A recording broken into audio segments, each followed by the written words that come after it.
Good afternoon, all. CamelbackTrading.org coming to you this Thursday afternoon. December 17th, we're looking at the SPY ETF's market profile here on Window Trader. And although it's not New Year's Eve yet, the champagne is popping as we continue to make new all-time highs. As we break above a 12-day balance on the SPY and the ES on a gap. Gap fills, but they spent literally seconds inside yesterday's range, only to come back out. We did not get the price probe from yesterday in the SPY. They did in the ES. But the one big concern, again, just the volume. Nothing really confirming that there's long-term plays in here. We're at 54 million right now. So again, it is short-term algorithms and day traders moving this market around. Russell explodes to a new all-time high and has a new high already in the overnight. They had a nice pullback in L period. They're one-time framing up now for 4 days as they continue to make new highs. Triple Qs. Again, they make a new all-time high, and their all-time high is now in the overnight, just like ours is going to be. So they continue to make new all-time highs in the after-hours session, and they're one-time framing up 4 days. And now let's go to the SPY. SPY is also one-time framing up 4 days. We got our overnight high, as you can see. ES never did. But lo and behold, we didn't get our regular trading hours high today. They tried an M, did not get it. But it looks like we put in a new high again in the overnight by just a couple of pennies or so. But again, it's still there. We end 10 wide. We were 10 wide yesterday. So even though we continue to make new highs, we're not getting distance. When you're getting pox at a 10 wide here, 10 wide here, I mean, it's telling you, yes, the market's doing well, but they're not getting this acceleration that you really want to see to keep going higher. But for now, all time frames are up. All time frames are very healthy. Again, not the easiest day. The tempo was absolutely horrendous most of the day. Most of my trades were very small. First trade I took today was an A period. When we opened, we basically drove straight up. Took a short to see if they would front run the overnight high. For me, they got a little bit above it. I had taken a put play right here, came back in. Turned out to be a very nice trade, and probably my best trade of the day until I had one later, which I'll go over. Again, there was nothing big, but it was decent. Then I took a short in B period when we took out A's low, thinking we were going to go fill the gap. That never happened. Came back in, took it off for a small loss. C period. Took out B's high, got above the opening. Got long. I'm like, okay. They attempted to go down, fill the gap. Well, now we're above the opening. We should at least go and test today's high. Well, that was wrong. Got below the opening, got out.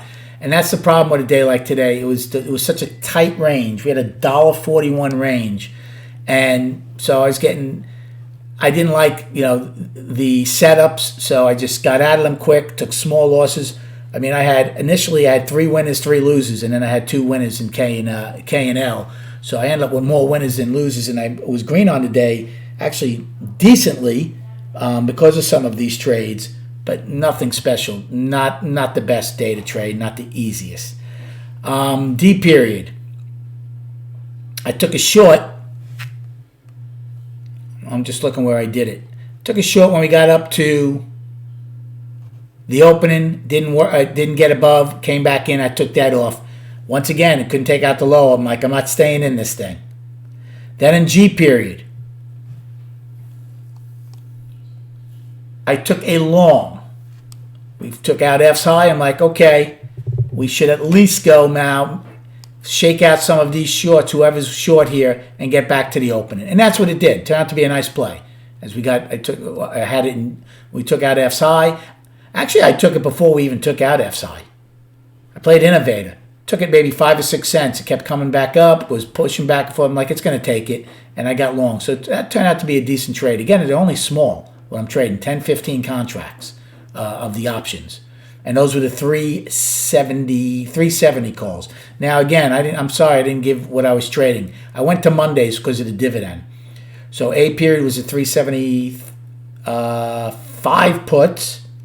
378 puts in B, 370 calls in C, 373 puts in D, 370 calls in G, which worked out nicely. Started down here, took some off at D's high because I wasn't sure if we were going to get the opening. Got above the opening, I held it. Really wasn't doing much. I took the rest off, and then lo and behold, I went higher. Then I took a small short in I, thinking that if we don't take out C's high, we should be okay. Well, we did take it out, took that off for a small loss. That was a 373 puts. Then in K and L, I took puts. I played Innovator in K. I thought it would come down, take out J's low. It got to a poor low, went back up, added small, came back down, couldn't do it, took it off. So, and then in L, same thing, couldn't really take it out, went up. When it came back down again, as soon as, I played Innovator. I took it right before it broke K's low, bought 30 puts.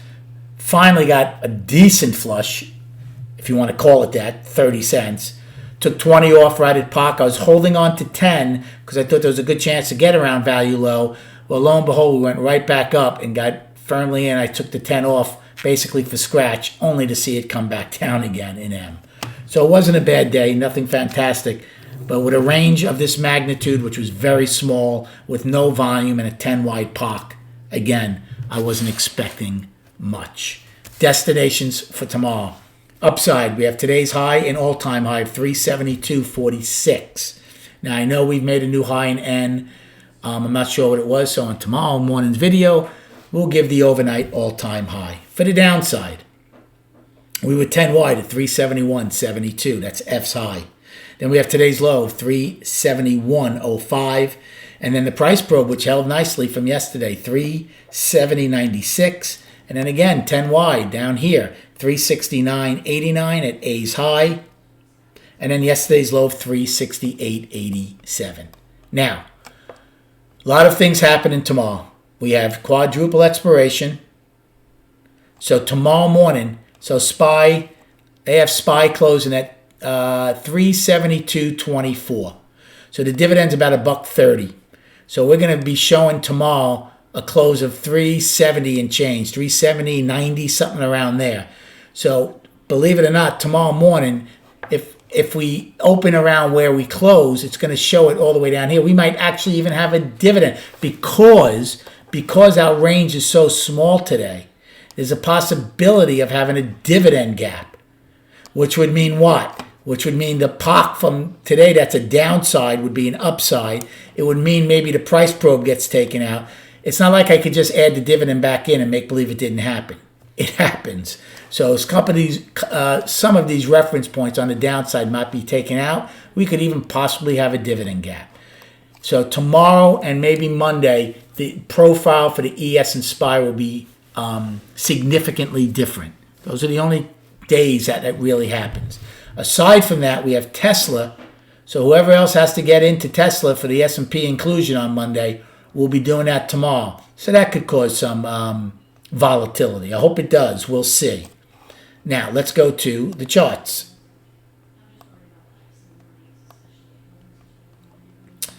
Monthly. Again, we are now 2 months out of an inside month, $18 above that, $8 above last month's high, healthy. One time framing up 2 months. Weekly, up. Unless we have an incredibly horrific day tomorrow, we'll be one time framing up for 7 weeks. That's pretty damn good. Now, we're not getting a lot of distance now over the last 6. Because look, here's the first week.